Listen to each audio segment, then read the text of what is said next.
അങ്ങനെ രാവിലെ തന്നെ പൂജാമുറി കാണിക്കാൻ വേറൊന്നുമല്ല ഉദ്ദേശം. ഇന്നാണ് നമ്മുടെ കുട്ടിപ്പട്ടാളത്തിൻ്റെ സ്കൂൾ റീ ഓപ്പൺ ചെയ്യുന്നത്. കേരളത്തിലെ എല്ലാ സ്കൂളുകളും ജൂൺ 2-ന് തുറന്നുവെങ്കിൽ എല്ലാ സ്കൂളും എന്ന് പറയാൻ പറ്റില്ല, കുറേയധികം സ്കൂളുകൾ അതിന് ശേഷമാണ് തുറന്നത്.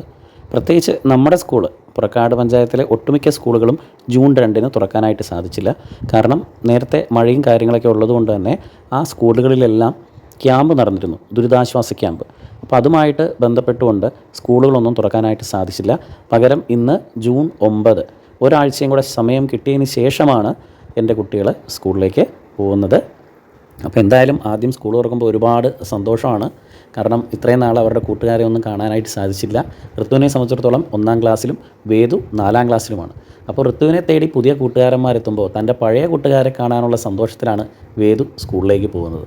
അപ്പോൾ പോകാൻ നേരെ നമ്മുടെ ഗ്രാമദേവനായ കൃഷ്ണനെയും തൊഴുത് നേരെ നമ്മൾ സ്കൂൾ ലക്ഷ്യമാക്കി നടന്നു. ആദ്യത്തെ 1-2 ആഴ്ച ക്ലാസ് ഇല്ല, പകരം മയക്കുമരുന്നും ലഹരിയും ഉപയോഗിക്കരുത് എന്നുള്ളതിനെ പറ്റിയിട്ടുള്ള ഒരു ക്ലാസ് ആണെന്നൊക്കെ അറിഞ്ഞു. എന്നിരുന്നാൽ പോലും പൊതുവേ കുട്ടികളെല്ലാവരും ആദ്യത്തെ 1-2 ആഴ്ച കൂടി വന്നാൽ 1 മാസം സ്കൂളിൽ പോകാൻ ഭയങ്കര ഉഷാറായിരിക്കും. കാരണം അങ്ങനെ വലിയ പഠന കാര്യങ്ങളൊന്നും നടക്കില്ല. അതിനുശേഷം ഹോംവർക്ക് വന്ന് തുടങ്ങുമ്പോഴാണ് ഈ പരീക്ഷാ പേടിയും മറ്റുള്ള കാര്യങ്ങളൊക്കെ തുടങ്ങുന്നത്. അപ്പോൾ പിന്നെ സ്കൂളിൽ പോകാനായിട്ട് ഓരോ കാരണങ്ങളുണ്ടാവും. മടിയും തലവേദനയും വയറുവേദനയൊക്കെ ആയിരിക്കും. എന്തായാലും ഇന്ന് 2 പേരും നല്ല സന്തോഷത്തോടു കൂടി തന്നെയാണ് സ്കൂളിലേക്ക് പോകുന്നത്. അപ്പോൾ ഇതാണ് നമ്മുടെ സ്കൂൾ. ഞങ്ങൾ എത്തിയപ്പോഴേക്കും ഒരുപാട് കൂട്ടുകാർ അവിടെ എത്തിയിട്ടുണ്ടായിരുന്നു. അവരെയൊക്കെ നിർത്തി അതായത് ഇതൊക്കെ 1-ാം ക്ലാസ്സിൽ നിന്നും പ്രമോഷൻ നേടി 2-ലോട്ടും 2-ൽ നിന്നും 3-ലോട്ടും 3-ൽ നിന്നും 4-ലോട്ടും പോയ കുട്ടികളാണ്.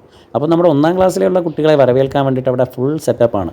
സത്യം പറഞ്ഞാൽ ഇവർ കഴിഞ്ഞ ആഴ്ച അതിനേക്കാൾ മനോഹരമായിട്ടുള്ള കാര്യങ്ങളൊക്കെയാണ് റെഡിയാക്കിയിരുന്നത്. പക്ഷേ ക്യാമ്പ് പ്രവർത്തനം കൊണ്ട് തന്നെ അതെല്ലാം വിഫലമായി പോയി. അതുകൊണ്ട് ഇത്തവണയും അണ്ണാൻ കുഞ്ഞിനും തന്നാലായത് എന്നുള്ള രീതിയിൽ അവരെല്ലാവരും കൂടി ചേർത്ത് പിടിച്ചുകൊണ്ട് 1-ാം ക്ലാസ്സിലെ കൊച്ചുകുട്ടികളെ വരവേൽക്കുകയാണ്.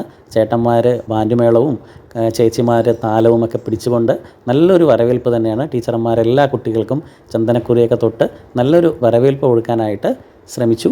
എന്തായാലും ഇതൊക്കെ കാണുമ്പോൾ നമ്മുടെ രക്ഷകർത്താക്കൾക്ക് അതൊരു നല്ലൊരു അനുഭവമായിരിക്കും. അപ്പോൾ നമ്മുടെ ഋത്തൂസിനും ചന്ദനക്കുറിയൊക്കെ ഇട്ടു. നല്ല ആളുകളുടെ സപ്പോർട്ട്, അതായത് പേരൻസിൻ്റെ ഒരു സപ്പോർട്ടും ആ സ്കൂളിൽ ലഭിക്കുന്നുണ്ട്. കാരണം നല്ലൊരു സ്കൂൾ തന്നെയാണ്.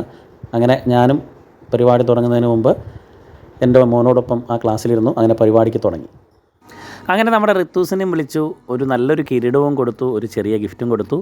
അവളുടെ പഠനം ആരംഭിക്കുകയാണ്. അപ്പോൾ നിങ്ങളുടെ എല്ലാവരുടെയും പ്രാർത്ഥന ഉണ്ടാവണം, എനിക്കും എൻ്റെ കുടുംബത്തിനും. അപ്പം മറ്റൊരു വീഡിയോയുമായി നമുക്കിനിയും കാണാം.